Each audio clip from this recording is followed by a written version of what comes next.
یہ دعائیں آپ میں سے ہر شخص اچھی طرح شعوری طور پر اس وقت اپنے دل میں مانگ لیں اور پھر میری گفتگو کو سماعت فرمائیں۔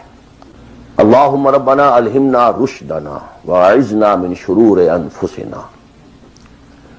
اے اللہ ہمیں ہر اس بات کا الہام کر دے، ہمارے دلوں میں ہر وہ بات ڈال دے جو ہمارے رشد کی، ہدایت کی، فوز کی، کامیابی کی، فلاح کی ہو۔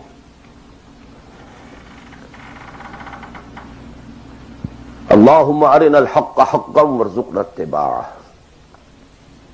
اے اللہ ہمیں حق کو حق دکھا، ہم اس میں دھوکہ نہ کھا جائیں، مغالطے میں نہ مبتلا ہو جائیں، اور اسے قبول کرنے کی، اختیار کرنے کی ہمیں توفیق عطا فرما۔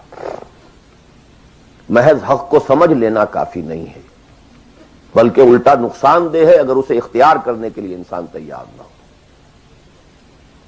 اللہم ارنا الحق حقا وارزقنا اتباعہ وارنا الباطل باطلا وارزقنا اجتنابہ۔ ہمیں باطل کو باطل ہی دکھا، ایسا نہ ہو کہ ہم غلطی سے باطل کو حق سمجھ بیٹھیں، اور اے اللہ ہمیں اس باطل سے اجتناب کرنے کی، اس سے بچنے کی ہمت عطا فرما۔ اللہم وفقنا لما تحب وترضى، اور اے اللہ ہمیں ہر اس کام کی توفیق عطا فرما جو تجھے پسند ہے اور جن سے تو راضی ہو۔